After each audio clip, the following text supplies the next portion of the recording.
اور جہاں سے چاہو بے روک ٹوک کھاؤ، لیکن اس درخت کے پاس نہ جانا، نہیں تو ظالموں میں داخل ہو جاؤ گے۔ تو یہاں پہ کیا ہے؟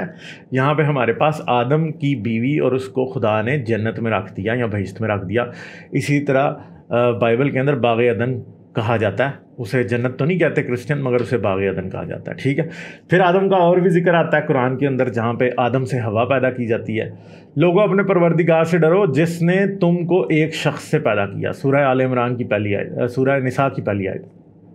ایک شخص سے پیدا کیا، اس سے اس کا جوڑا بنایا، پھر ان دونوں سے کثرت سے مرد اور عورت پھیلا دیے۔ یعنی پہلے مرد کو بنایا اور اس سے اس کا جوڑا، یعنی عورت اسی سے بنائی، ٹھیک ہے۔ تو پہلے تم کو ایک شخص سے پیدا کیا، پھر اس سے اس کا جوڑا بنایا، اور پھر اس سے کثرت سے مرد اور عورت پیدا کی، ٹھیک ہے۔ پھر اس سے آگے حدیث میں آتا ہے، یہ صحیح بخاری حدیث نمبر 3326 ہے، جس کے اندر یہ لکھا ہے کہ نبی کریم صلی اللہ علیہ وسلم نے فرمایا، اللہ پاک نے آدم علیہ السلام کو پیدا کیا تو ان کو 60 ہاتھ لمبا بنایا، پھر فرمایا کہ جا اور ان ملائکہ کو سلام کر، دیکھنا کہ کن لفظوں میں وہ تمہارے سلام کا جواب دیتے ہیں، ٹھیک ہے، کیونکہ وہی تمہارا اور تمہاری اولاد کا طریقہ سلام ہوگا، ٹھیک ہے۔ تو 60 ہاتھ، ٹھیک ہے، یہ لکھا ہے۔ اور پھر آگے لکھا ہے، انہوں نے رحمت اللہ کا جملہ بڑھا دیا، بس جو کوئی بھی جنت میں داخل ہوگا تو وہ آدم کی شکل میں اور قامت پر داخل ہوگا۔ آدم علیہ السلام کے بعد انسانوں میں اب تک قد چھوٹے ہوتے رہے ہیں، ٹھیک ہے۔ تو یہ ساری سوڈو سائنس ہے جو کہ یہاں پہ میں نے آپ کو بتا دی ہے۔ یہ صرف بتانے کا مقصد یہ تھا کہ آپ کو پتہ لگ جائے کہ ان کتابوں میں لکھا کیا آدم کے بارے میں۔ کیا ہمارے پاس کوئی ایسا ثبوت ہے کہ آدم نام کا کوئی شخص واقعی موجود تھا؟ تو اس کا جواب نفی میں ہے۔ کیا کوئی 60 فٹ کا یا 60 ہاتھ جو ہے وہ تقریباً 90 فٹ بنتا ہے، 90 فٹ کا کوئی انسان آج تک ملا ہے؟ نہیں ملا۔ کچھ انٹرنیٹ پہ آپ کو ایسی تصویریں گردش کرتی ہوئی دکھائی دیتی ہیں جن میں مسلمانوں نے ہی جو فیک پکچرز بنائی ہوئی ہیں فوٹو شاپڈ، جن کے اندر کچھ بڑے بڑے ڈھانچے ہیں اور ان کے ساتھ چھوٹے چھوٹے انسان دکھائی دیتے ہیں، مگر وہ فیکٹ چیک کرنے پہ ہمیں پتہ لگتا ہے کہ وہ فیک پکچرز ہیں۔ آج تک کوئی ایسا ڈھانچہ نہیں ملا، بلکہ اگر ہم آج سے 2000 سال پہلے چلے جائیں، یعنی حضرت مسیح کے زمانے میں، تو لوگوں کے قد ایوریج ہائٹ جو ہے وہ آج سے بہت چھوٹی تھی۔ آج انڈسٹریل ایج کے بعد ایک اویلیبلٹی آف فوڈ کی وجہ سے انسان لمبے ہوئے ہیں، ٹھیک ہے۔ ایگریکلچرل ریولوشن کی وجہ سے، انڈسٹریل ریولوشن کی وجہ سے انسان کی نیوٹریشنل ویلیو جو وہ فوڈ کھا رہا ہے اس کی بڑی ہے، نیوٹریشن اس کی بڑی ہے، اور انسان کی صحت اور اس کا قد و کاٹ بڑا ہے، کم نہیں ہوا، ٹھیک ہے۔ اور ایون آنے والے عرصے کے اندر ایک بات ڈن ہے کہ انسان کا قد و قامت ضرور، یعنی وہ لمبا ضرور ہو جائے گا آنے والے وقتوں کے اندر۔ یہ ایک چیز ہمیں نظر آ رہی ہے، ایوریج ہائٹ اور بڑھے گی آنے والے عرصے کے اندر۔ مگر کیا آدم کو مٹی سے بنایا گیا؟ کیا اس کا کوئی ثبوت ہے؟ اگر ہم ان مسلمانوں سے یا کرسچن سے یا کسی سے بھی پوچھیں تو ان کے پاس آدم کے مٹی سے بنائے جانے کا کوئی ثبوت کبھی بھی پیش نہیں کر سکتے۔ ایک ہی ثبوت ہے کہ ہاں جی بائبل کو سچ مان لو، قرآن کو سچ مان لو، اور قرآن اور بائبل کو سچ ماننے کی ہمارے پاس کوئی وجہ نہیں ہے، ٹھیک ہے۔ یہ دونوں کی دونوں انسانی تخلیقات ہیں، انسانوں نے بنائے ہیں، اور انسانوں کی لکھی ہوئی میتھولوجی ہے۔ جیسے گریک میتھولوجی کو میتھولوجی تھی، اسی طرح یہ بھی ایک میتھولوجی ہے، ٹھیک ہے۔ اگر ہم پوچھیں کہ انسان کہاں سے آیا تو ہمیں پتہ ہے کہ انسان ایوالو ہوا ہے، اور انسان کی ایوولوشن جو ہے وہ بہت لمبے عرصے سے ہوتی آئی ہے، پچھلے ملینز آف ایئرز، یعنی لاکھوں سالوں کی بات ہے۔ انسان آج سے 3-3.5 لاکھ سال پہلے ہم جیسی شکل کے، ہم جیسا خد و خال رکھنے والے انسان زمین پہ موجود تھے، ٹھیک ہے، اور انہی کے ڈسینڈنٹس ہیں ہم۔ اور کبھی کوئی ایسا وقت نہیں آیا کہ جس وقت زمین پہ ایک مرد اور ایک عورت موجود تھے۔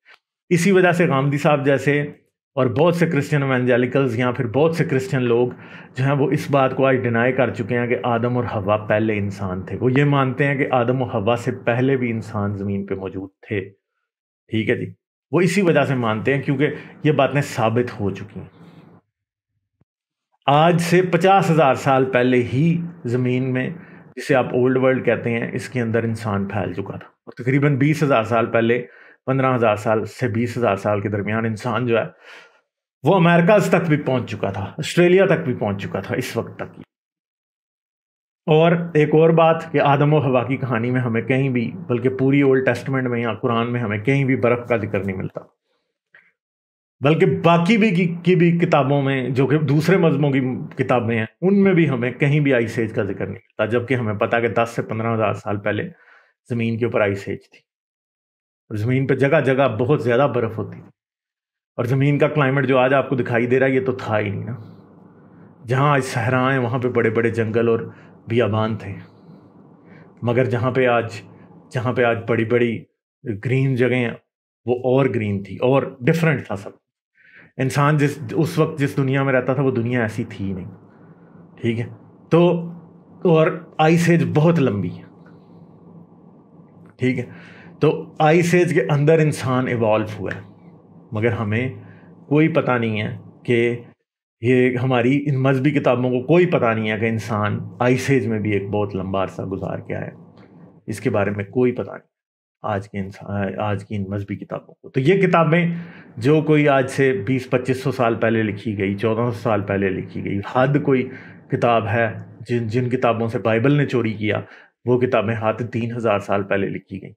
ٹھیک ہے، تو ان میں جو باتیں لکھی ہیں وہ بالکل ریسنٹ میموری ہیں. اور انسان کی تاریخ جو ہے جیسے کہ میں نے آپ کو بتایا تقریباً 3-3.5 لاکھ سال پہلے زمین کے اوپر بالکل ہماری اناٹومیکلی ماڈرن ہوموسیپینز موجود تھے. صرف یہی نہیں، اب آدم کی اگر آپ بات کرتے ہیں تو زمین پہ تو نیانڈرٹال بھی موجود تھے. زمین کے اوپر تو ہومو ایرگیسٹر، ہومو ہلڈربرجنسس، ہومو ایریکٹس، ٹھیک ہے، یہ سب موجود تھے. انسان کے کم از کم ابھی تک 15 سے 16 جو ہیں وہ سپیشیز مختلف جو ہیں وہ ہومو جینس کے وہ ڈسکور ہو چکے ہیں، جو کہ انسان کے جینیٹک اور ایوولوشنری کزن تھے، جن کے ثبوت جا بجا اس زمین کے اوپر جگہ جگہ پھیلے ہوئے ہیں، جن کا ڈی این اے ہمارے ڈی این اے میں شامل ہے. جیسے کہ نیانڈرٹال کا ڈی این اے ہمارے ڈی این اے میں، سب انسانوں کے ڈی این اے میں ملتا ہے. افریکنز میں کم از کم 1% اور یورپینز میں سب سے زیادہ 3% کے قریب ملتا ہے. ہومو ہلڈربرجنسس کا ڈی این اے سبھی ایسٹ ایشینز کے اندر ملتا ہے، چائنیز وغیرہ میں.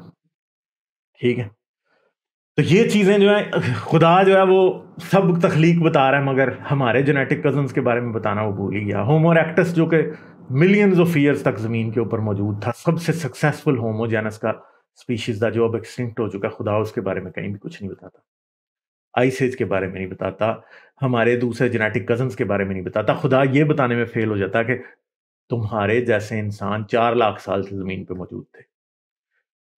ٹھیک ہے، ہماری 37,000 30,000 15,000 20,000 پرانی تو کیو پینٹنگز مل جاتی ہیں جو کہ انسانوں نے بنائی، اور کچھ کے بارے میں یہ بھی شک کیا جا سکتا ہے کہ شاید وہ نیانڈرٹالز نے بھی بنائی. ٹھیک ہے، تو یہ ساری چیزیں کہیں بھی بائبل یا قرآن، کہیں بھی جو اصل اس زمین کی نیچرل ہسٹری ہے، جو انسان کی بایولوجیکل ہسٹری ہے، اس کا کہیں بھی کوئی بھی اس میں آثار نہیں ملتے. وہ کیوں نہیں ملتے؟ کیونکہ یہ سب کس نے لکھی ہے؟ بائبل کس نے لکھی ہے؟ بائبل ایسے یہودیوں نے لکھی جو کہ آج سے تقریباً 2400-2500 سال پہلے اسرائیل کے علاقے میں بیٹھے ہوئے تھے، اور ان کے پاس جیسا وہ سوچتے تھے دنیا کے بارے میں، جو ان کا بلیف تھا کہ زمین ایسے بنی، ہم کس کی اولاد ہیں، ہم کیا تھے، وہ سب کچھ انہوں نے اس کے اندر لکھ دیا. کچھ باتیں انہوں نے ادھر ادھر سے چوری کی، جیسے کہ انسان کا مٹی سے بنایا جانا جو ہے قدیم یا اینشنٹ جو میسوپوٹیمین میتھ تھا، انوما الیش اور انلل کا، اس کے اندر بھی جو دیوتا ہیں وہ انسان کو مٹی سے ہی بناتے ہیں. ٹھیک ہے جی، تو یہ جو میتھس تھے یہ کاپی کیے گئے. ان میتھس کو کاپی کرنے کے بعد ان کو ایک نئی شکل دی گئی. یعنی وہ پہلے میسوپوٹیمین میتھس تھے، انہوں نے ان کو اسرائیلائٹ میتھ بنانا تھا، تو انہوں نے کچھ تو بدلنا تھا ان میں سے، تو انہوں نے بدل دیا. ٹھیک ہے، تو یہ میتھ جو ہیں پھر آگے بڑھے. پھر یہودیت سے مسیحیت کی پیدائش ہوئی. جب مسیحیت کی پیدائش ہوئی تو مسیحیت ایک دنیا کا ڈومیننٹ ریلیجن بنا، اور جس دنیا میں اسلام پیدا ہوا وہاں پہ اسے مسیحیت اور یہودیت کی سٹوریز کے اوپر ہی بلڈ کرنا پڑا. اور پھر قرآن میں وہی کہانیاں کہ انسان مٹی سے بنایا گیا چوری کر کے ڈال لی گئی.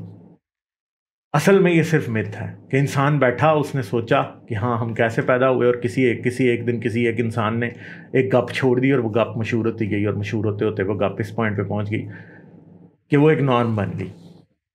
تو جب باپ آپ کے جھوٹ بولتے ہیں، جو آپ کے ماں باپ جھوٹ بولتے ہیں، ان جھوٹوں میں بچے بلیو کرتے ہیں، اور وہ جھوٹ جو ہے وہ نسل در نسل جب چلتا جاتا ہے، جھوٹ بھی ایوالو کرتا ہے، میتھولوجی ایوالو کرتی ہے. ایسا نہیں ہے کہ وہ ایوالو نہیں کرتی. اور کسی کو اس بات پہ کوئی حیرانگی بھی نہیں ہونی چاہیے کہ قرآن میں جو کہانیاں وہ تھوڑی مختلف کیوں ہیں. اسی وجہ سے کہ کیونکہ جب ایک انسان دوسرے انسان سے جھوٹ سنتا ہے تو اس جھوٹ میں کوئی نئی چیز شامل کر دیتا ہے. ٹھیک ہے، اور پھر کیا ہوتا ہے، پھر آہستہ آہستہ وہ ایوالو کرتی رہتی ہے. تو کیا کبھی کوئی آدم یا ہوا کہیں زمین پہ موجود تھے؟ نہیں تھے.